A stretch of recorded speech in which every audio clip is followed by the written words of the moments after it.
दर्शकों जी मैं हूँ कहानी तुहानूं सुनान लगा। इस कहानी पर एक फिल्म भी बनी दी है और इस नाँ तो बनी दी है। फिल्म का नाम सी लकीर।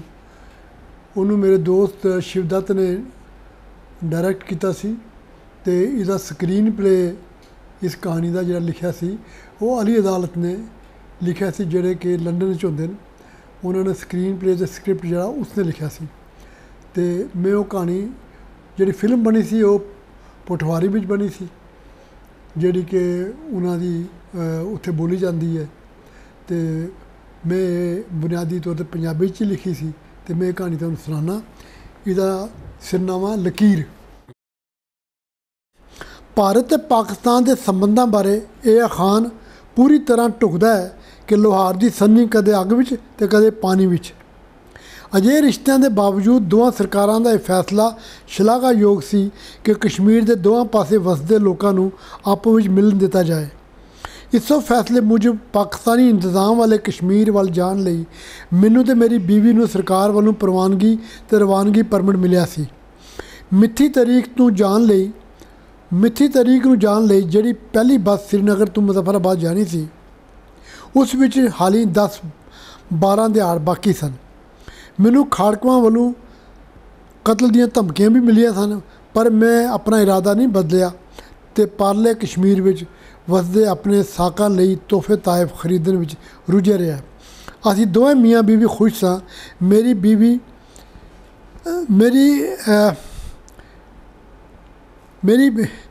मेरी वोटी नसीम दियां मासियां ते फुफेरी भैणां लाहौर, सियालकोट ते रावलपिंडी ਅਤੇ मीरपुर ਵਿੱਚ ਰਹਿੰਦੀਆਂ ਨੇ।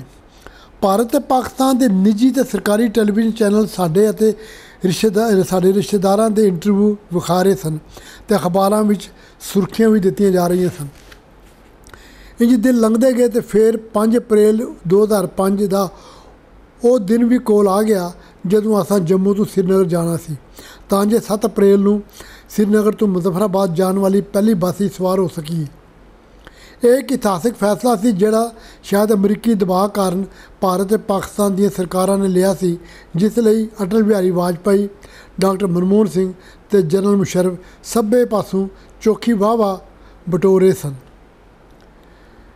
साडी तैयारी पूरी हो चुकी सी। असीं सवेरे श्रीनगर जाण लई बिल्कुल तैयार सां कि देर रात गए एक बजुर्ग मैनूं मिलण आया ते कहण लगा, मैं तुहाडे नाल कुछ गल्लां करनियां चाहुंदा वां। मैं बाबे नूं इज्जत नाल कोल पा लिया ते कहा, बाबा जी की गल करनी है तुसां मेरे नाल?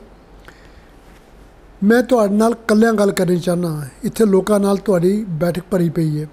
मैं उस बजुर्ग का मान रखिया तो उन्होंने दूजे कमरे च लै गया। उसकी उम्र कोई 80 सालों के नेड़े तड़े होवेगी, पर वह हाली भी उच्चा लम्मा सोहना ते मजबूत हड्ड गोडियां का मालिक सी। असीं दोवें कमरे विच विछी कलीन ते बह गए। मैं देसी लूण की चाह मंगवाई तो उसनूं कहा, बाबा जी हुक्म करो, मैं तुहाडी की खिदमत कर सकना वां?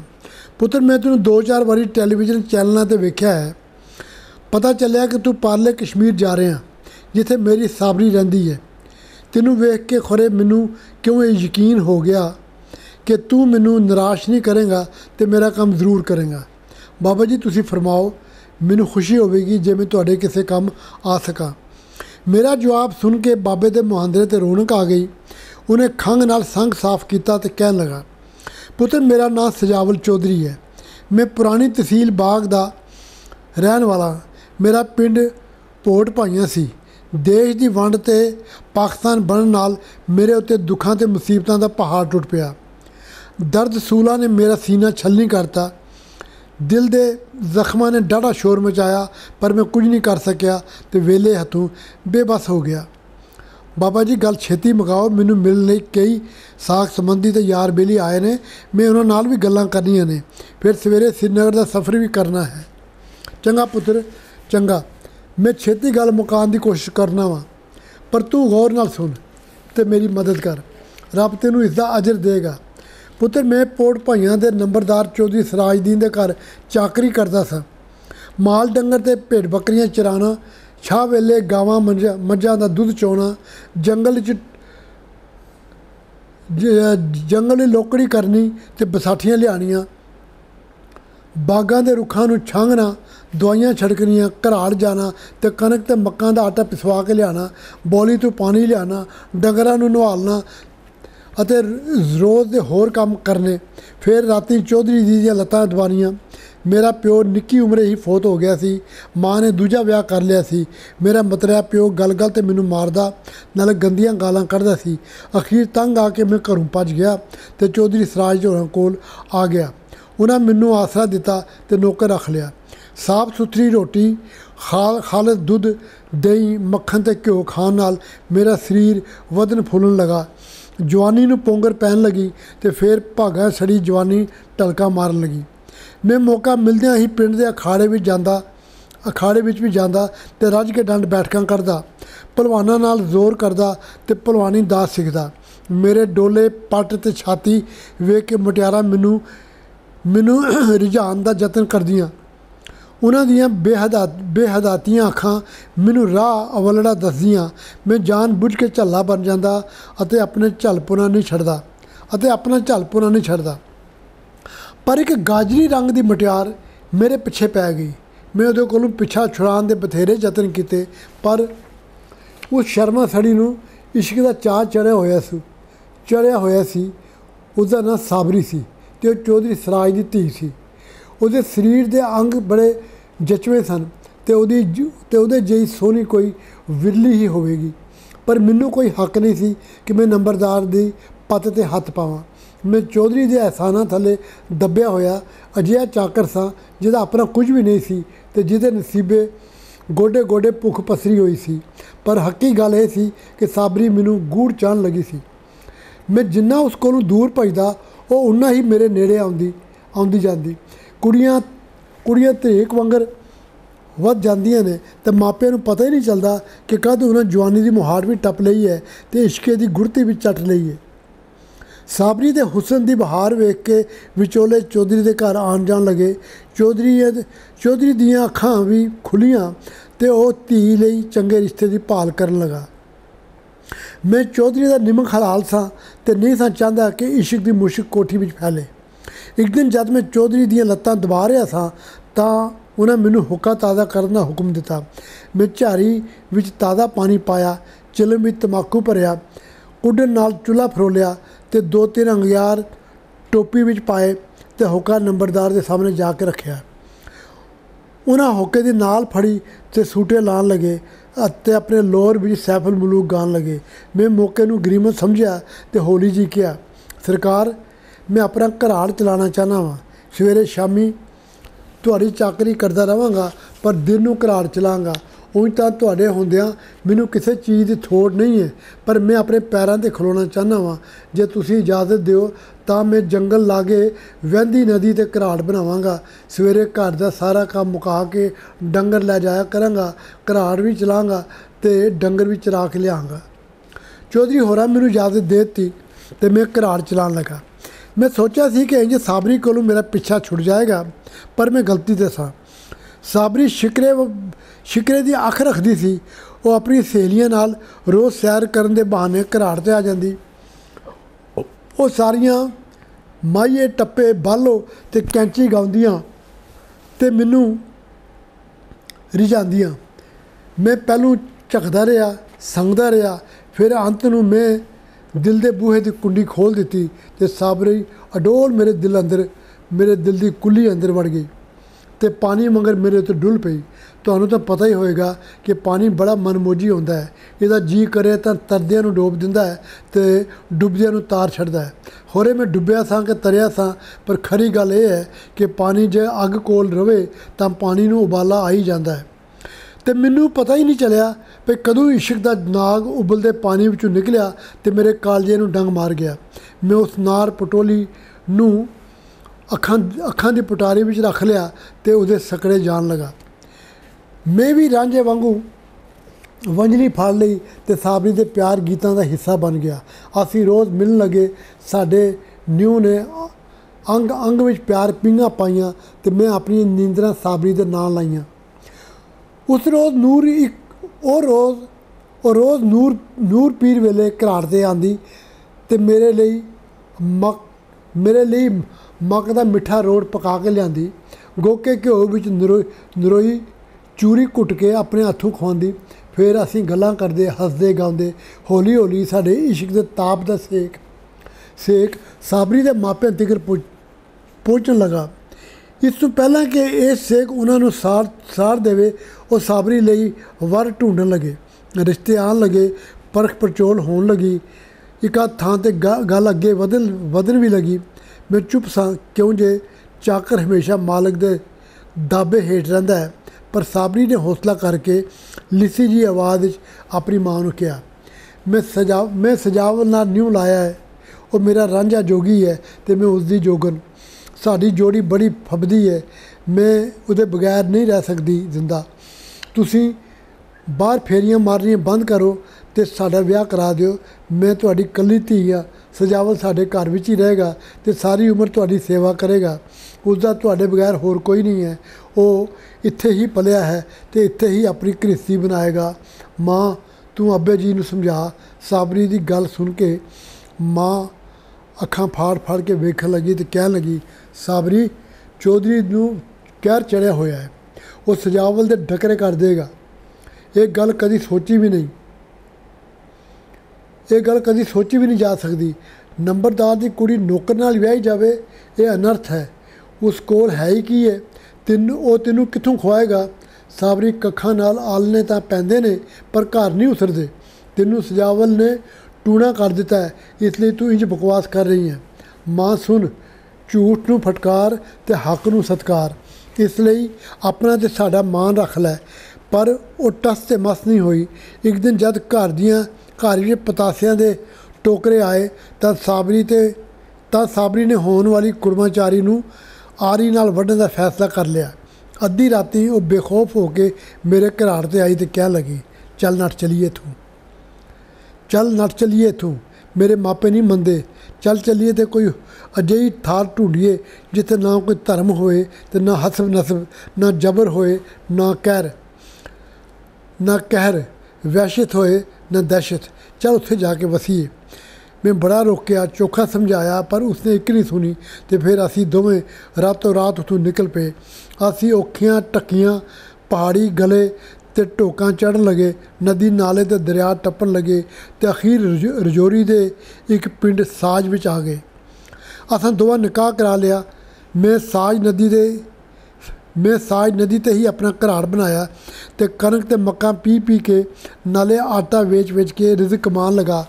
ਮੈਂ ਸਾਬਰੀ ਦਾ ਪੂਰਾ ਖਿਆਲ ਰੱਖਦਾ ਸਾਂ, ਉਸਦੀ ਹਰ ਰੀਝ ਪੂਰੀ ਕਰਦਾ ਸਾਂ, ਕਿਉਂ ਜੇ ਉਸਨੇ ਆਪਣੇ ਸਾਰੇ ਸੁਪਨੇ ਮੇਰੇ ਨਾਂ ਕਰ ਦਿੱਤੇ ਸਨ।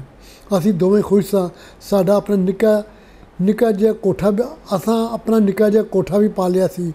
4-5 ਸਾਲਾਂ ਦੇ ਅੰਦਰ ਸਾਡੇ ਵੇਰੇ ਸਾਂਵਲ ਅਤੇ ਨਫੀਸਾ ਖੇਡਣ ਲੱਗੇ।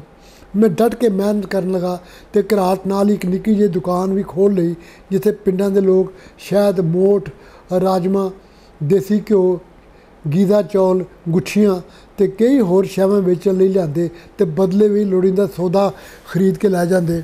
ਅਸੀਂ ਆਪਣੀ ਨਿੱਕੀ ਜਿਹੀ ਦੁਨੀਆ ਵਿੱਚ ਖੁਸ਼ ਸਾਂ। ਇੱਕ ਦਿਨ ਰਜੌਰੀ ਦੇ ਬਾਜ਼ਾਰ ਵਿੱਚ ਮੈਂ ਦੁਕਾਨ ਲਈ ਸੌਦਾ ਖਰੀਦ ਰਿਹਾ ਸਾਂ ਕਿ ਚੌਧਰੀ ਸਰਾਜਦੀਨ ਦੇ ਲੰਗੋਟੀਏ ਸਰਦਾਰ ਉੱਤਮ ਸਿੰਘ ਨੇ ਮੈਨੂੰ ਵੇਖ ਲਿਆ। ਮੈਂ ਉਸ ਕੋਲੋਂ ਅੱਖਾਂ ਚੁਰਾਉਣ ਅਤੇ ਕੰਨੀ ਕਤਰਾਉਣ ਦਾ ਬੜਾ ਯਤਨ ਕੀਤਾ, ਪਰ ਸਭ ਬੇਕਾਰ। ਉਹਨੇ ਮੈਨੂੰ ਫੜ ਲਿਆ ਅਤੇ ਸਾਬਰੀ ਬਾਰੇ ਪੁੱਛਣ ਲੱਗਾ। ਉਸਦੇ ਜ਼ੋਰ ਪਾਉਣ ਨਾਲ ਮੈਂ ਚਾਚੇ ਉੱਤਮ ਸਿੰਘ ਨੂੰ ਆਪਣੇ ਘਰ ਲੈ ਆਇਆ। ਚਾਚੇ ਉੱਤਮ ਸਿੰਘ ਨੂੰ ਵੇਖ ਕੇ ਸਾਬਰੀ ਖੁਸ਼ੀ ਨਾਲ ਪਾਗਲ ਹੋ ਗਈ ਅਤੇ ਦੌੜ ਕੇ ਉਹਦੇ ਗਲ ਲੱਗ ਗਈ ਅਤੇ ਢਾਈ ਮਾਰ ਕੇ ਰੋਣ ਲੱਗੀ। ਚਾਚਾ ਉੱਤਮ ਸਿੰਘ ਉਹਨੂੰ ਚੁੱਪ ਕਰਾਉਂਦਾ ਰਿਹਾ, ਪਰ ਅੱਖਾਂ ਵਿੱਚ ਵਰਿਆਂ ਦਾ ਡੱਕਿਆ ਹੜ੍ਹ ਸਾਰੇ ਬੰਨੇ ਤੋੜ ਕੇ ਵਹਿ ਰਿਹਾ ਸੀ। ਚਾਚਾ ਉੱਤਮ ਸਿੰਘ ਵੀ ਕਿੰਨਾ ਚਿਰ ਉੱਭੇ ਸਾਹ ਲੈ ਕੇ ਰੋਂਦਾ ਰਿਹਾ। ਰੋ ਕੇ ਸਾਬਰੀ ਜਦ ਹੱਫ ਗਈ ਤਾਂ ਕਿਤੇ ਉਹਨੂੰ ਸਬਰ ਸੰਤੋਖ ਮਿਲਿਆ। ਉਹਨੇ ਚਾਚੇ ਨੂੰ ਖੜ 'ਤੇ ਬਿਠਾਇਆ, ਆਪਣੇ ਦੋਵੇਂ ਬੱਚਿਆਂ ਸਾਂਵਲ ਅਤੇ ਨਫੀਸਾ ਨੂੰ ਬੁਲਾਇਆ, ਫਿਰ ਚਾਹ ਪਿਲਾਈ ਅਤੇ ਸਜਾਵਲ ਬਾਰੇ ਢੇਰ ਸਾਰੀਆਂ ਗੱਲਾਂ ਕੀਤੀਆਂ ਅਤੇ ਅਖੀਰ ਆਪਣੇ ਮਾਪਿਆਂ ਬਾਰੇ ਪੁੱਛਿਆ। ਧੀਏ, ਤੂੰ ਘਰੋਂ ਭੱਜ ਕੇ ਬੜਾ ਜ਼ੁਲਮ ਕੀਤਾ।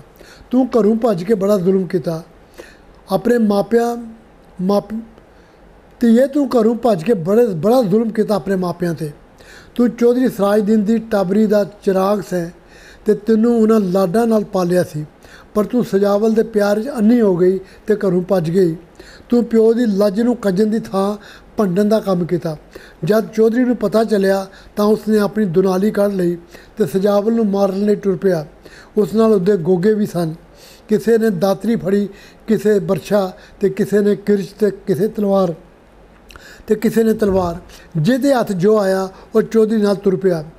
चौधरी दियां अखां विच कहर सी। उसने गुआंढ दे सारे पिंड, जंगल, बेले, टोकां ते द्वारां छान मारियां। पुलिस भी तुहानूं फड़न लई थां थां ते छापे मारदी रही। चौधरी दे दुम छल्ले भी चप्पा चप्पा लभदे रहे, पर तुसीं खौरे केड़ी रुढ़ विच लुके सो। अखीर चौधरी थक हार के अपनी कोठी अंदर कैद हो गया। उन्हें अपने दुख नूं मूँह राहीं नहीं सगों अथरूं राहीं कढ़िया। ਉਹਦੇ दिल के ਜ਼ਖਮਾਂ ਨੂੰ ਮਲਮ ਲਾਉਣ वाला कोई नहीं सी। तेरी नमोशी ने उसदियां सारियां खुशियां निचोड़ लियां सन। इस हादसे ने उसकी रूह की एक एक तार नूं हिला दिता सी। तेरे कारण चौधरी दे शरीकां कच्छा मारियां ते अपना साड़ कड्ढण लई मंदा बोलन लगे। लुंडी बुच्ची नंबरदार की इज्जत दियां लीरां लुहान लगी। तेरी माँ भी दिनें रातीं हाड़े मारदी। ਉਹਦੀਆਂ ਅੱਖਾਂ ਬੂਹੇ ਨਾਲ ਲੱਗੀਆਂ ਰਹਿੰਦੀਆਂ। ਕੱਖ ਹਿੱਲੇ ਅੱਖ ਫੜ ਕੇ ਪਰ ਸਾਬਰੀ ਨਾ ਦਿਸੇ। ਤੁਸਾਂ ਉਸਦੀ ਖੁਸ਼ਬਖਤੀ 'ਤੇ ਹੁੰਜਾ ਫੇਰ ਦਿੱਤਾ। ਉਸਦੀਆਂ ਦੁਖਦੀਆਂ ਰਗਾਂ ਅਤੇ ਕਲੇਜੇ ਦੀਆਂ ਚੀਕਾਂ ਨੂੰ ਵੇਲੇ ਨੇ ਚੁੱਪ ਵਿੱਚ ਵਲੇਟ ਲਿਆ। ਅਸਾਂ ਦੋਹਾਂ ਯਾਰੀ ਦੀ ਪੱਗ ਵਟਾਈ ਸੀ, ਪਰ ਮੈਂ ਵੀ ਕੁਝ ਨਹੀਂ ਕਰ ਸਕਿਆ। ਉਹ ਬਦਨਾਮੀ ਦੇ ਖੂਹ ਵਿੱਚ ਡੁੱਬ ਗਿਆ। ਉਹਨੇ ਜ਼ਿੰਦਗੀ ਨੂੰ ਮੌਤ ਦਾ ਫਾਹ ਲਾ ਲਿਆ।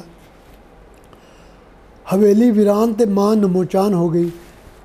उसकी एक अख रोंदी ते एक अख सौंदी सी। उसकी दुनिया ख़त्म हो गई। वो कदे चौधरी नूं ते कदे तैनूं याद करके रोंदी रहिंदी है। सरदार उत्तम सिंह दीयां गल्लां सुन के साबरी होके भरदी रही, हाड़े मारदी रही। जद वो थक गई तां चाचे उत्तम सिंह नूं कहण लगी, चाचा जे सानूं अब्बा जी की फौतगी का पता चलदा तां असीं जरूर घर आ जांदे। घट्टो घट्ट अब्बा जी की कबर ते एक बुक मिट्टी ही पाउंदे, फातिहा पढ़दे, अम्मी दे दुख दे भाईवाल बनदे। पर सानूं किंज पता चलदा असां केड़ा किसे नूं अपना थां थो दस्सिया सी। मैं तां सजावल लई अपने वजूद नूं मापिਆਂ दे वजूद तो ਵੱਖ कर लिया सी, पर ਉਹ अपने जिगर दे टुकड़े नूं अपने वजूद तो ਵੱਖ नहीं सन कर सके ਅਤੇ ਵਿਛੋੜੇ ਦੀ ਅੱਗ ਵੀ ਸੜ ਬਲ ਗਏ। ਚਾਚਾ ਤੇਰੀ ਖੈਰ ਹੋਵੇ, तेरा पग का शिमला उच्चा रहे। मैनू मेरी माँ को लै चल। मेरी बेवस माँ कली रह गई है। उसका दुख वंडण वाला उत्थे कोई नहीं। मैं कुछ दिन उस कोल रह के आवांगी। जे हो सकिया तो उन्होंने नाल लैके ही परतांगी। उहदा उत्थे हुण कौन है? चाचा मैं तेरी भी धी हाँ, मेरी रूह तड़फ रही है, मैनू अपने नाल पिंड लै चल। फिर उन्हें मेरे वाल मूँह किया तो कहन लगी, सजावल कि असीं अपने पिंड वापस नहीं जा सकते?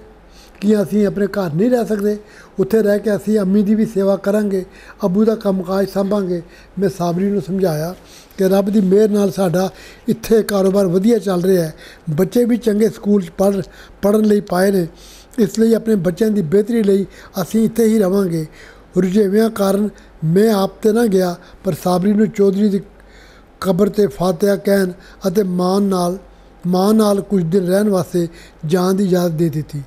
मैं चाचे उत्तम सिंह नूं हथ जोड़ के इक्को गल कही सी कि साबरी नूं सिर्फ तेरे भरोसे घल रहा। वादा करके तू इनू मुड़ वापस लैके आएगा तो मेरा मान नहीं तोड़ेगा। उन्हें मेरे सिर ते हथ रख के मैनू यकीन दिलाया सी ते कहा सी, पुत्र मैं वाहिगुरू सच्चे पातशाह की सौं खा के कहता हाँ कि साबरी नूं मां नाल मिला के मुड़ वापस लैके आवांगा तो तेरी अमानत तेरे हवाले करांगा। एक सिख की ज़ुबान है तो सिख कदे अपनी ज़ुबान तो मुड़दा नहीं। इंज साबरी चाचे उत्तम सिंह नाल अपने पिंड चली गई। सावल ते नफीसा मेरे कोल ही रह गए। साबरी दे जान के कुछ दिन मगरों देश की वंड हो गई। कबायली हमला होया। भारतीय फौजां रियासत अंदर दाखिल हुई।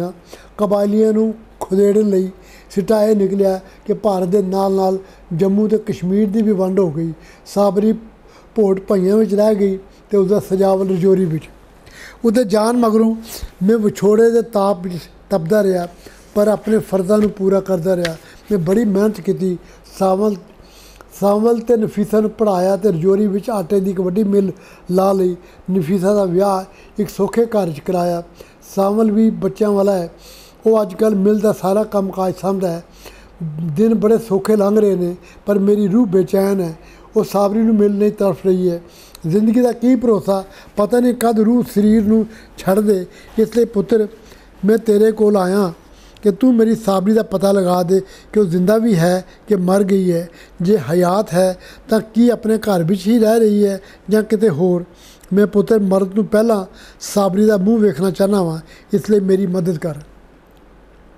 ਬਾਬੇ ਦੀ ਕਹਾਣੀ ਸੁਣ ਕੇ ਮੈਂ ਬੜਾ ਦੁਖੀ ਹੋਇਆ ਤੇ ਉਹਨੂੰ ਯਕੀਨ ਦਿਲਾਇਆ ਕਿ ਮੁਜ਼ੱਫਰਾਬਾਦ ਪੁੱਜਣ ਸਾਰ ਹੀ ਸਭ ਤੋਂ ਪਹਿਲਾਂ ਮੈਂ ਬੇਬੇ ਸਾਬਰੀ ਦਾ ਪਤਾ ਲਾਂਗਾ।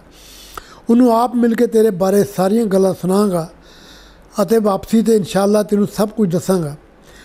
ਬਾਬਾ ਮੈਨੂੰ ਦੁਆਵਾਂ ਦਿੰਦਾ ਚਲਾ ਗਿਆ ਤੇ ਮੈਂ ਸੋਚੀ ਪੈ ਗਿਆ ਕਿ ਦੇਸ਼ ਦੀ ਵੰਡ ਕਾਰਨ ਲੱਖਾਂ ਹਜ਼ਾਰਾਂ ਬੰਦੇ ਇੰਝ ਹੀ ਉਜੜੇ ਨੇ ਤੇ ਰੁੱਲ ਪੁੱਲ ਗਏ ਨੇ। ਮੈਂ ਮਨ ਵਿੱਚ ਵੰਡ ਦੇ ਜ਼ਿੰਮੇਦਾਰ ਮਜ਼ਹਬੀ ਜਨੂਨੀਆਂ ਦੇ ਸਿਆਸਤਦਾਨਾਂ ਨੂੰ ਫੱਕੜ ਰੋੜਦਾ ਰਿਹਾ। ਸਾਰੀ ਰਾਤ ਗਹਿਮਾ ਗਹਿਮੀ ਰਹੀ। ਯਾਰ ਬੇਲੀ ਦੇ ਰਿਸ਼ਤੇਦਾਰ ਆਉਂਦੇ ਜਾਂਦੇ ਰਹੇ। ਚਾਹ ਤੇ ਕਹਿਵਾ ਚੱਲਦਾ ਰਿਹਾ। ਸਵੇਰੇ ਸੋਖਤੇ ਅਸੀਂ ਦੋਵੇਂ ਸ੍ਰੀਨਗਰ ਲਈ ਰਵਾਨਾ ਹੋ ਗਏ ਤੇ ਸ਼ਾਮੀ ਸ੍ਰੀਨਗਰ ਪਹੁੰਚ ਗਏ। ਰਾਤ ਆਪਣੇ ਬੇਲੀ ਤਾਜਦੀਨ ਦੇ ਘਰ ਗੁਜ਼ਾਰੀ, ਜਿਹੜਾ ਸਿਕਿਉਰਟੀ ਜ਼ੋਨ ਵਿੱਚ ਸੀ। 7 ਅਪ੍ਰੈਲ 2005 ਨੂੰ ਭਾਰਤ ਦੇ ਪ੍ਰਧਾਨ ਮੰਤਰੀ ਤੇ ਉਹਨਾਂ ਨਾਲ ਆਏ ਕੁਝ ਕੇਂਦਰੀ ਮੰਤਰੀ ਅਤੇ ਕਸ਼ਮੀਰ ਦੇ ਮੁੱਖ ਮੰਤਰੀ ਨੇ cricket ground Amar Singh club Srinagar ਵਿਖੇ ਇਸ ਤਾਰੀਖੀ ਸਫ਼ਰ 'ਤੇ ਜਾਣ ਵਾਲਿਆਂ ਨੂੰ ਰਵਾਨਾ ਕੀਤਾ। ਦੁਪਹਿਰ ਦੀ ਰੋਟੀ ਊੜੀ ਇਸਲਾਮਾਬਾਦ ਵਿੱਚ ਖਾਧੀ ਤੇ ਫਿਰ ਕਾਰਵਾਨੇ ਅਮਨ ਦੀ ਬੱਸ ਕਮਾਨ ਪੁਲ ਵੱਲ ਚੱਲ ਪਈ। ਕਸਟਮ ਵਾਲਿਆਂ ਸਾਡੇ ਸਾਰਿਆਂ ਦੇ ਪਰਮਿਟ ਚੈੱਕ ਕੀਤੇ, ਸ਼ਨਾਖਤੀ ਕਾਰਡ ਦੇਖੇ, ਸਮਾਨ ਦੀ ਤਲਾਸ਼ੀ ਲਈ ਤੇ ਸਾਨੂੰ ਚੁਕੋਟੀ ਜਾਣ ਦੀ ਇਜਾਜ਼ਤ ਦੇ ਦਿੱਤੀ। ਕਮਾਨ ਪੁਲ ਦੇ ਦੂਜੇ ਪਾਸੇ ਪਾਕ ਫੌਜ ਦੇ ਅਫਸਰ ਤੇ ਜਵਾਨ, ਮੁਜ਼ੱਫਰਾਬਾਦ ਡਿਵੀਜ਼ਨ ਦੇ ਕਮਿਸ਼ਨਰ ਤੇ ਡਿਪਟੀ ਕਮਿਸ਼ਨਰ ਸਾਡੇ ਸਵਾਗਤ ਲਈ ਖੜ੍ਹੇ ਸਨ। ਚੁਕੋਟੀ ਵਿੱਚ ਪਾਕਿਸਤਾਨੀ ਨਿਜ਼ਾਮ ਵਾਲੇ ਕਸ਼ਮੀਰ ਦੇ ਵਜ਼ੀਰ ਆਜ਼ਮ ਤੇ ਦੂਜੇ ਵਜ਼ੀਰਾਂ ਸਾਡਾ ਸਵਾਗਤ ਕੀਤਾ। ਅਸੀਂ ਮੁਜ਼ੱਫਰਾਬਾਦ ਸ਼ਾਮੀ ਆਪਣੇ ਤੇ ਦੂਜੇ ਦਿਨ ਆਪਣੇ ਰਿਸ਼ਤੇਦਾਰਾਂ ਨਾਲ ਵੱਖ ਥਾਵਾਂ ਲਈ ਤੁਰ ਪਏ। ਸਾਨੂੰ ਵੀ ਲੈਣ ਲਈ ਮੀਰਪੁਰ ਤੋਂ ਆਸ਼ਿਕ ਭਾਈ ਆਇਆ ਸੀ। 2 ਦਿਨ ਮੀਰਪੁਰ ਰਹਿਣ ਮਗਰੋਂ ਮੈਂ ਭੋਟ ਪਾਈਆਂ ਚਲਾ ਗਿਆ। ਪਤਾ ਪੁੱਛਦੇ ਮੈਂ ਚੌਧਰੀ ਸਰਾਜਦੀਨ ਦੇ ਘਰ ਪਹੁੰਚ ਗਿਆ ਤੇ ਬੇਬੇ ਸਾਬਰੀ ਨੂੰ ਮਿਲਿਆ। ਉਹਨੂੰ ਮਿਲ ਕੇ ਮੈਂ ਬਹੁਤ ਖੁਸ਼ ਹੋਇਆ। ਉਹਦੀ ਆਵਾਜ਼ ਵਿੱਚ ਦਰਦ ਸੀ ਤੇ ਅੱਖਾਂ ਵਿੱਚ ਗੂੜ ਉਦਾਸੀ। ਉਸ ਨਾਲ ਢੇਰ ਸਾਰੀਆਂ ਗੱਲਾਂ ਕੀਤੀਆਂ, ਸਜਾਵਲ ਬਾਰੇ, ਸਾਂਵਲ ਬਾਰੇ ਤੇ ਨਫੀਸਾ ਬਾਰੇ ਸਾਰੀ ਜਾਣਕਾਰੀ ਦਿੱਤੀ ਤੇ ਦੱਸਿਆ ਭਈ ਸਜਾਵਲ ਦੀਆਂ ਅੱਖਾਂ ਵਿੱਚ ਸਾਬਰੀ ਨੂੰ ਮਿਲਣ ਦੀ ਤੜਪ ਹਾਲੀ ਵੀ ਸਜਰੀ ਹੈ।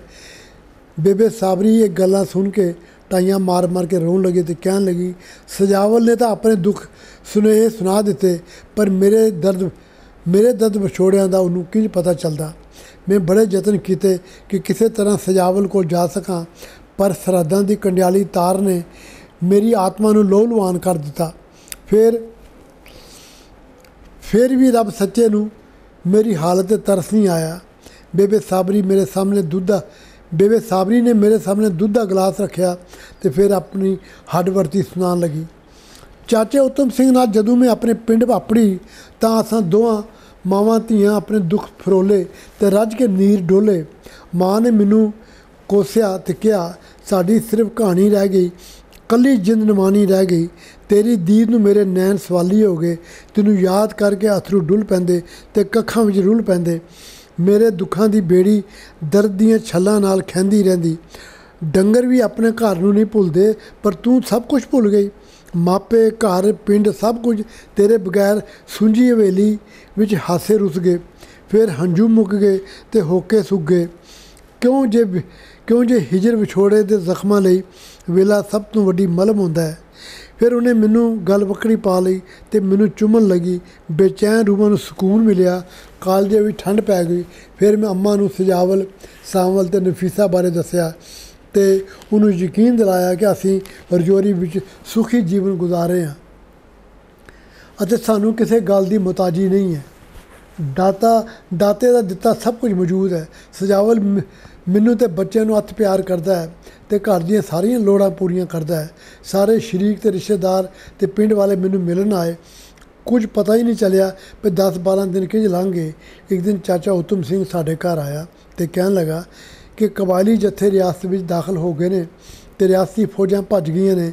ਮਹਾਰਾਜਾ ਸ੍ਰੀਨਗਰ ਤੋਂ ਜੰਮੂ ਚਲਾ ਗਿਆ ਹੈ ਤੇ ਕਬਾਇਲੀਆਂ ਨੇ ਕਹਿਰ ਮਚਾਇਆ ਹੋਇਆ ਹੈ। ਉਹ ਲੋਕਾਈ ਨੂੰ ਕਤਲ ਕਰ ਰਹੇ ਨੇ। ਉਹਨਾਂ ਡਾਢੀ ਲੁੱਟਮਾਰ ਮਚਾਈ ਹੋਈ ਹੈ। 2-4 ਦਿਨਾਂ ਮਗਰੋਂ ਚਾਚਾ ਉਤਮ ਸਿੰਘ ਫਿਰ ਆਇਆ ਤੇ ਕਹਿਣ ਲੱਗਾ, ਮਹਾਰਾਜੇ ਨੇ ਭਾਰਤ ਨਾਲ ਇਲਾਹਾ ਕੀਤਾ ਹੈ ਅਤੇ ਭਾਰਤੀ ਫੌਜਾਂ ਕਬਾਇਲੀਆਂ ਨੂੰ ਬਾਹਰ ਕੱਢਣ ਲਈ ਰਿਆਸਤ ਅੰਦਰ ਦਾਖਲ ਹੋ ਗਈਆਂ ਨੇ। ਜ਼ੋਰਦਾਰ ਯੁੱਧ ਚੱਲ ਰਿਹਾ ਹੈ। ਉਸਨੇ ਮੈਨੂੰ ਤਿਆਰ ਹੋਣ ਲਈ ਕਿਹਾ ਤਾਂ ਜੇ ਉਹ ਸਜਾਵਲ ਦੀ ਅਮਾਨਤ ਨੂੰ ਉਸ ਤੀਕਰ ਪਹੁੰਚਾ ਸਕੇ ਤੇ ਆਪਣਾ ਵਚਨ ਨਿਭਾ ਸਕੇ। ਉਸਨੇ ਕਿਹਾ, ਇਹ ਸਭ ਭਾਰਤ ਦੀ ਵੰਡ ਅਤੇ ਪਾਕਿਸਤਾਨ ਨਾਂ ਦਾ ਇੱਕ ਨਵਾਂ ਦੇਸ਼ ਬਣਨ ਕਾਰਨ ਹੋਇਆ ਹੈ। ਫਿਰਕੂ ਫਸਾਦ ਹੋ ਰਹੇ ਹਨ ਅਤੇ ਇਨਸਾਨ ਹਿੰਦੂ, ਮੁਸਲਮਾਨ ਅਤੇ ਸਿੱਖ ਦੇ ਨਾਂ 'ਤੇ ਥਾਂ ਮਾਰੇ ਜਾ ਰਹੇ ਹਨ। ਫਿਰਕੂ ਅੱਗ ਦਾ ਸੇਕ ਇੱਧਰ ਵੀ ਵੱਧ ਰਿਹਾ ਹੈ। ਖਬਰੇ ਇੱਥੇ ਕੀ ਬਣੇਗਾ। ਇਸ ਲਈ ਭਲਕੇ ਤਿਆਰ ਰਵੀਂ, ਅਸੀਂ ਰਜੌਰੀ ਚਲਾਂਗੇ। ਮੈਂ ਅੰਮਾ ਨੂੰ ਆਪਣੇ ਨਾਲ ਚੱਲਣ ਲਈ ਬਥੇਰਾ ਜ਼ੋਰ ਪਾਇਆ ਪਰ ਉਹ ਨਾ ਮੰਨੀ। ਉਹ ਆਪਣਾ ਘਰ ਛੱਡਣ ਲਈ ਤਿਆਰ ਨਹੀਂ ਹੋਈ। ਦੂਜੀ ਸਵੇਰੇ ਪੋਹ ਫੁੱਟਦੇ ਸਾਰ ਹੀ ਚਾਚਾ ਉਤਮ ਸਿੰਘ ਘੋੜੇ ਲੈ ਕੇ ਆ ਗਿਆ। ਅੰਮਾ ਨੇ ਰੋਂਦਿਆਂ ਮੈਨੂੰ ਵਿਦਾ ਕੀਤਾ। ਮੇਰੀਆਂ ਅੱਖਾਂ ਵਿੱਚ ਵੀ ਸੈਲਾਬ ਸੀ। ਅਸੀਂ ਮਦਾਰਪੁਰ ਦੇ ਰਸਤੇ ਬਲਨੋਈ ਆਪਣੇ ਉੱਥੇ ਰਾਤ ਗੁਜ਼ਾਰੀ। ਦੂਜੇ ਦਿਨ ਲੋਵੇ ਅਸੀਂ ਉੱਥੋਂ ਤੁਰ ਪਏ। ਹਾਲੀ ਮੈਂਡਰ ਦੇ ਨੇੜੇ ਸਖੀ ਮੈਦਾਨ ਪੁੱਜੇ ਹੀ ਸਾਂ ਕਿ ਪਠਾਨ ਬਲਵਾਈਆਂ ਸਾਨੂੰ ਘੇਰ ਲਿਆ। ਇੱਕ ਬਲਵਾਈ ਜਦ ਮੇਰੇ ਵੱਲ ਵਧਿਆ ਤਾਂ ਚਾਚੇ ਉਤਮ ਸਿੰਘ ਨੇ ਉਹਨੂੰ ਲਲਕਾਰਿਆ ਤੇ ਤਲਵਾਰ ਕੱਢ ਲਈ, ਪਰ ਬਲਵਾਈਆਂ ਕੋਲ ਬੰਦੂਕਾਂ ਸਨ। ਚਾਚੇ ਨੇ ਬੜੀ ਦਲੇਰੀ ਨਾਲ ਮੁਕਾਬਲਾ ਕੀਤਾ ਪਰ ਤਲਵਾਰ ਬੰਦੂਕ ਦਾ ਮੁਕਾਬਲਾ ਨਹੀਂ ਕਰ ਸਕੀ। ਚਾਚਾ ਉਤਮ ਸਿੰਘ ਸ਼ਹੀਦ ਹੋ ਗਿਆ, ਮੇਰੀ ਲੱਜ ਬਚਾਉਂਦਿਆਂ ਅਤੇ ਆਪਣਾ ਵਚਨ ਨਿਭਾਉਂਦਿਆਂ। ਇੱਜ਼ਤ, ਸ਼ਰਾਫਤ ਤੇ ਸਦਾਕਤ ਦਾ ਥੰਮ ਢਹਿ ਗਿਆ। ਬਲਵਾਈਆਂ ਮੈਨੂੰ ਅਗਵਾ ਕਰ ਲਿਆ ਤੇ ਮਾਲੇ ਗਨੀਮਤ ਦੀ ਵੰਡ ਵਿੱਚ ਮੈਨੂੰ ਕਰਾਮਤ ਖਾਨ ਦੇ ਹਵਾਲੇ ਕਰਤਾ। ਉਹ ਮੈਨੂੰ ਭਾਗਾਂ ਸੜੀ ਨੂੰ ਜ਼ਬਰਦਸਤੀ ਆਪਣੇ ਇਲਾਕੇ ਬਾਲਾਕੋਟ ਲੈ ਗਿਆ। ਮੈਂ ਉਸ ਨੂੰ ਆਪਣੀ ਜ਼ਿੰਦਗੀ ਦਾ ਸੱਚ ਸੁਣਾਇਆ ਪਰ ਉਸ ਨੂੰ ਰਹਿਮ ਨਹੀਂ ਆਇਆ। ਮੇਰਾ ਦਰਦ ਸਵਾਇਆ ਹੋ ਗਿਆ ਪਰ ਮੈਂ ਕੁਝ ਨਹੀਂ ਕਰ ਸਕੀ, ਸਿਰਫ ਆਪਣੀ ਤਕਦੀਰ ਨੂੰ ਬਦਦੁਆਵਾਂ ਦਿੰਦੀ ਰਹਿੰਦੀ। ਮੈਂ ਬੇਵੱਸ ਹੋ ਗਈ। ਮੈਂ ਜਾਣਦੀ ਸਾਂ ਕਿ ਭਿੱਡ ਜਿੱਥੇ ਵੀ ਜਾਸੀ ਕੁਤਰੀ ਜਾਸੀ, ਪਰ ਸੋ ਕਰਾਮਤ ਭਿੱਡ ਦੀ ਹੁਣ ਕੁਤਰਨ ਲਗਾ। ਉਹ ਟੁੱਟ ਪੈਣਾ ਬੜਾ ਜ਼ਾਲਮ ਸੀ। ਉਸਨੇ ਮੈਨੂੰ 2 ਸਾਲਾਂ ਤੱਕ ਗੁਲਾਮ ਗਰਦਿਸ਼ ਵਿੱਚ ਕੈਦ ਰੱਖਿਆ। ਫਿਰ ਮੇਰੇ ਸਬਰ ਨੇ ਉਹਦੇ ਜ਼ੁਲਮ ਉੱਤੇ ਜਿੱਤ ਪਾਈ। ਇੱਕ ਨੇਕ ਸਵਾਨੀ ਦੀ ਮਦਦ ਨਾਲ ਮੈਂ ਉੱਥੋਂ ਭੱਜ ਨਿਕਲੀ ਤੇ ਆਪਣੇ ਪਿੰਡ ਅੰਮਾ ਕੋਲ ਆ ਗਈ। ਅੰਮਾ ਮੇਰਾ ਦੁੱਖ ਬਰਦਾਸ਼ਤ ਨਹੀਂ ਕਰ ਸਕੀ। ਉਹ ਬਿਮਾਰ ਰਹਿਣ ਲੱਗੀ। ਉਹ ਹੱਡੀਆਂ ਦਾ ਪਿੰਜਰ ਬਣ ਗਈ। ਉਹ ਖੁਰਦੀ ਗਈ, ਉਹ ਮਰਦੀ ਗਈ ਤੇ ਅਖੀਰ ਖਤਮ ਹੋ ਗਈ। ਮੈਂ ਇਕੱਲੀ ਰਹਿ ਗਈ। ਵੇਲਾ ਪਰ ਲਾ ਕੇ ਉੱਡਣ ਲਗਾ ਪਰ ਮੇਰੇ ਅੰਦਰ ਦੇ ਸਮੁੰਦਰ ਵਿੱਚ ਬੇਸ਼ੁਮਾਰ ਘੁੰਮਣ ਘੇਰੀਆਂ ਸਨ। ਅੰਮਾ, ਸਜਾਵਲ, ਸਾਂਵਲ ਤੇ ਨਫੀਸਾ ਸਭ ਇਹਨਾਂ ਘੁੰਮਣ ਘੇਰੀਆਂ ਵਿੱਚ ਘੁੰਮਦੇ ਰਹਿੰਦੇ। ਮੈਂ ਕਈ ਵਾਰੀ ਮੌਤ ਨੂੰ ਗਲੇ ਲਾਉਣ ਦਾ ਯਤਨ ਕੀਤਾ ਪਰ ਜ਼ਿੰਦਗੀ ਨੇ ਮੈਨੂੰ ਮਰਨ ਨਹੀਂ ਦਿੱਤਾ। ਮੈਂ ਦੁਆਵਾਂ ਮੰਗਣੀਆਂ ਛੱਡ ਦਿੱਤੀਆਂ ਕਿਉਂ ਜੇ ਦੁਆਵਾਂ ਕਬੂਲ ਹੋਣ ਦੀ ਸਿਫਤ ਭੁੱਲ ਚੁੱਕੀਆਂ ਸਨ। ਪਰ ਪੁੱਤਰ, ਮੇਰੇ ਹੱਥਾਂ ਉੱਤੇ ਵਿਛੋੜੇ ਦੀ ਮਹਿੰਦੀ ਬੜੀ ਗੂੜ੍ਹੀ ਹੈ। ਇਹ ਹਾਲੀ ਵੀ ਫਿੱਕੀ ਨਹੀਂ ਪਈ ਅਤੇ ਸਜਾਵਲ ਮੇਰੀ ਹਕੀਕਤ ਹੈ, ਮੇਰੀ ਮੁਹੱਬਤ, ਮੇਰੀ ਇਬਾਦਤ। ਮੇਰੇ ਦਿਲ ਨੇ ਸਦਾ ਉਸ ਦੇ ਨਾਂ ਦਾ ਹੀ ਵਿਰਦ ਕੀਤਾ ਹੈ। ਹੁਣ ਉਦਾਸੀ ਤੇ ਦਰਦ ਦੇ ਇੱਕ ਲੰਮੇ ਮੌਸਮ ਵਿੱਚ ਤੂੰ ਪਹਿਲੀ ਵਾਰੀ ਫੁੱਲਾਂ ਦੀ ਖੁਸ਼ਬੂ ਵਾਂਗ ਆਇਆ ਹੈ। ਮੇਰੇ ਸੁਪਨੇ ਦੀ ਤਾਬੀਰ ਬਣ ਕੇ ਆਇਆ ਹੈ।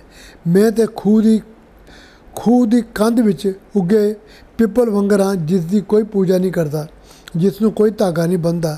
ਮੈਂ ਤੇ ਡਾਰੂ ਵਿਛੜੀ ਕੂੰਜ ਸਾਂ ਜਿਹੜੀ ਤੇਰੇ ਕਾਰਨ ਮੁੜ ਆਪਣੀ ਡਾਰ ਨਾਲ ਰਲ ਸਕਦੀ ਹੈ। ਕਹਿੰਦੇ ਨੇ ਕਿ ਜਿਹਨੂੰ ਰੱਬ ਤਾਰੇ ਉਹਨੂੰ ਕੌਣ ਮਾਰੇ, ਅਤੇ ਤੂੰ ਤਾਂ ਮੇਰੇ ਲਈ ਰੱਬ ਦਾ ਰੂਪ ਬਣ ਕੇ ਆਇਆ ਹੈ। ਇਸ ਲਈ ਮੇਰੀ ਮਦਦ ਕਰ। ਮੈਂ ਸਜਾਵਲ ਨੂੰ ਮਿਲਣਾ ਚਾਹੁੰਦੀ ਹਾਂ, ਸਾਵਲ ਤੇ ਨਫੀਸਾ ਨੂੰ ਵੇਖਣਾ ਚਾਹੁੰਦੀ ਹਾਂ। ਪੁੱਤਰ, ਹਯਾਤੀ ਕੱਚੇ ਘੜੇ ਵਾਂਗਰ ਹੁੰਦੀ ਹੈ, ਕੱਚੇ ਘੜੇ ਵਾਂਗਰ ਬੇਇਤਬਾਰੀ ਹੁੰਦੀ ਹੈ। ਇਸ ਲਈ ਸਾਹ ਦੀ ਡੋਰ ਟੁੱਟਣ ਤੋਂ ਪਹਿਲਾਂ ਮੈਨੂੰ ਰਜੌਰੀ ਲੈ ਚੱਲ। ਅੰਮਾ ਸਾਬਰੀ ਦੀ ਹੱਡ ਬੇਟੀ ਸੁਣ ਕੇ ਮੈਂ ਬੜਾ ਨਿੰਮੋਚਾਨ ਸਾਂ ਅਤੇ ਸੋਚ ਰਿਹਾ ਸਾਂ ਭਈ ਇਸ ਵੰਡ ਨੇ ਹਰ ਥਾਈਂ ਡੰਡ ਪਾਈ ਹੈ। ਲੱਖਾਂ ਜਾਨਾਂ ਜ਼ਾਇਆ ਹੋਈਆਂ धर्म ते जुनून की राजनीति ने अग ते खून की होली खेडी है। करोड़ों बंदे इस सुनामी विच तबाह होए पर हासिल कुछ नहीं होया। बर्बादी के खंडरां ने सिर्फ इतिहास बनाया। ज़मीन अपनी जगह कायम रही, वो वंडी नहीं जा सकी। सभ्याचार ते रहतल नहीं वंडोई पर धरती नूं वंडण वाले मर खप गए। मैं बेबे साबरी ने यकीन दिलाया कि मैं उसके परमिट लिए पूरी कोशिश करांगा। फिर मैं 10 दिन तक लाहौर, रावलपिंडी, सियालकोट, गुजरात, कसूर, साहिवाल, टैक्सला, हड़प्पा ते शारदा फिरदा रहा। भारत की तहजीब ते सभ्याचार का अरूज ते जवाल वेखदा रहा। वेदां की धरती विच उन्हां दे रचनहारां नूं ढूंढदा रहा पर खंडरां तो छुट कुछ ना मिलिया। पागल इंसानां ने अपनी जड़ां आप कट दित्तियां सन। साडे परमिट की म्याद खत्म हो रही सी, इसलिए असीं मुड़ मुजफ्फराबाद आ गए तां जे दूजे दिन वापसी का सफ़र कर सकीए।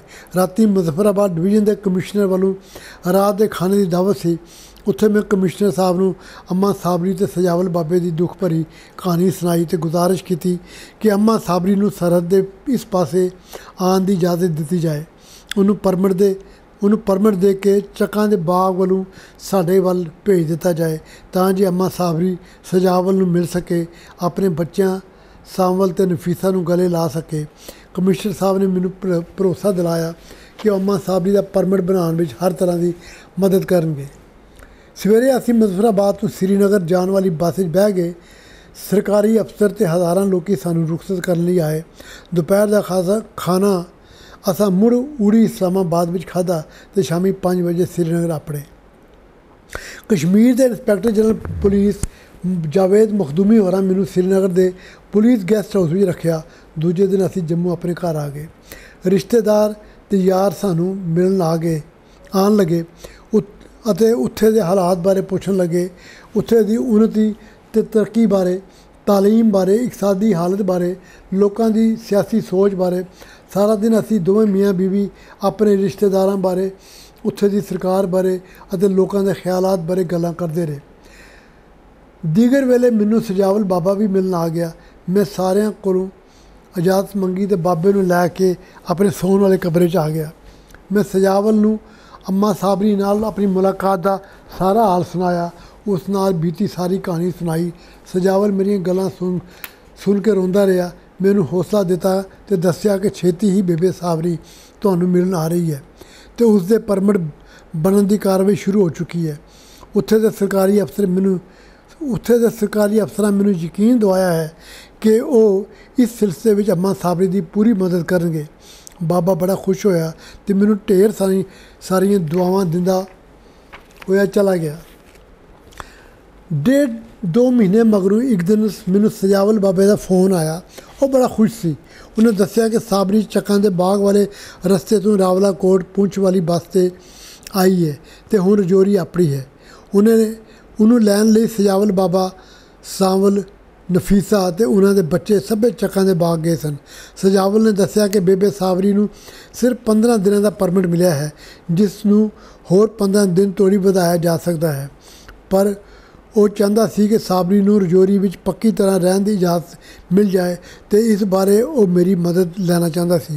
मैं बाबे नूं समझाया कि दोवां देशां विचकार होए समझौते मुताबक इंज नहीं हो सकता, पर फिर भी कोशिश करांगे। दिन लंघते गए। मैं होम मिनिस्ट्री ते चीफ मिनिस्टर तक राबता कायम किया। सजावल ते अम्मा साबरी की उम्र का वास्ता दिता पर कुछ नहीं बनया। मेरी सारी कोशिश नाकाम हो गई। पता ही नहीं चलिया कि 1 महीना किंजला गुजर गया। अम्मा साबरी के जान का वेला आ गया सी। वापस जान तो 2 दिन पहला मैं उन्होंने मिलन रजौरी गया। मैं वेख्या उत्थे कोराम मचा होया सी। सब उदास बैठे सन। सजावल के दिल अंदर खुशियां का जिहड़ा बाग कुछ चिर लई सज्जिया सी वो वीरान हो गया सी। उसका दिल मर चुकिया सी। उसकी दुनिया उजड़ चुकी सी। उसके सीने के जख्म मुड़ हरे हो गए सन। वो कुरला रहा सी ते हर एक नूं कह रहा सी कि वो दोवें इकट्ठे क्यों नहीं रह सकते। पार उसका कौन है? इस उम्र च इनू उत्थे कौन संभालेगा? सजावल ने अपने तौर ते भी सारे सरकारी बूहे ठोरे सन पर किसी बूहा नहीं सी खोलिया। आखिर उस दिन आ गया जदों अम्मा साबरी की बस चक्कां दे बाग तो रावलाकोट जानी सी। ਸਜਾਵਲ, ਸਾਂਵਲ, ਨਫੀਸਾ ਤੇ ਉਹਨਾਂ ਦੇ ਬੱਚੇ ਅੰਮਾ ਸਾਬਰੀ ਨੂੰ ਲੈ ਕੇ ਸਰਹੱਦ ਤੀਕਰ ਛੱਡਣ ਗਏ ਸਨ। ਕਸਟਮ ਪੋਸਟ 'ਤੇ ਜ਼ਰੂਰੀ ਪੜਤਾਲ ਹੋਣ ਮਗਰੋਂ ਅੰਮਾ ਹੌਲੀ ਹੌਲੀ ਨੋ ਮੈਨ ਲੈਂਡ ਵੱਲ ਚੱਲ ਰਹੀ ਸੀ। ਸਜਾਵਲ ਤੇ ਉਹਦੇ ਬੱਚੇ ਅੰਮਾ ਸਾਬਰੀ ਨੂੰ ਜਾਂਦੇ ਵੇਖ ਰਹੇ ਸਨ। ਅੰਮਾ ਸਾਬਰੀ ਦੀ ਖਵਾਹਿਸ਼ ਸੀ ਕਿ ਉਹ ਜ਼ਿੰਦਗੀ ਦੀਆਂ ਆਖਰੀ ਘੜੀਆਂ ਸਜਾਵਲ ਨਾਲ ਗੁਜ਼ਾਰੇ, ਪਰ ਇੰਜ ਨਹੀਂ ਸੀ ਹੋ ਸਕਿਆ। ਅੱਧੇ ਰਸਤੇ ਤੀਕਰ ਪਹੁੰਚਣ ਮਗਰੋਂ ਅੰਮਾ ਸਾਬਰੀ ਖੜ ਗਈ, ਸ਼ਾਇਦ ਬਸਾਂ ਲੈਣ ਲਈ। ਉਹ ਨੋ ਮੈਨ ਲੈਂਡ ਦੇ ਦੋਵਾਂ ਪਾਸੇ ਵੇਖ ਰਹੀ ਸੀ। ਉਹਦੀਆਂ ਨਜ਼ਰਾਂ ਕਦੀ ਸਜਾਵਲ ਵੱਲ ਵੇਖਦੀਆਂ ਤੇ ਕਦੇ ਆਪਣੇ ਬੱਚਿਆਂ ਨੂੰ। ਫਿਰ ਉਹ ਮੁੜ ਚੱਲਣ ਲੱਗੀ। 2-4 ਕਦਮ ਚੱਲਦਿਆਂ ਹੀ ਉਹ ਡਿੱਗ ਪਈ। ਉਹਦੀਆਂ ਲੱਤਾਂ ਜਵਾਬ ਦੇ ਚੁੱਕੀਆਂ ਸਨ। ਉਹਨੂੰ ਚੁੱਕਣ ਲਈ ਦੋਵਾਂ ਮੁਲਕਾਂ ਦੇ ਸਰਹੱਦੀ ਮੁਹਾਫਿਜ਼ ਦੌੜੇ, ਪਰ ਜਦੋਂ ਅੰਮਾ ਸਾਬਰੀ ਕੋਲ ਆਏ ਤਾਂ ਉਹਨਾਂ ਵੇਖਿਆ ਕਿ ਅੰਮਾ ਸਾਬਰੀ ਦੀ ਰੂਹ ਉਹਦੇ ਸਰੀਰ ਦਾ ਪਿੰਜਰ ਛੱਡ ਚੁੱਕੀ ਸੀ ਤੇ ਸਾਰੇ ਕਾਇਦੇ ਕਾਨੂੰਨਾਂ ਤੋਂ ਆਜ਼ਾਦ ਹੋ ਚੁੱਕੀ ਸੀ।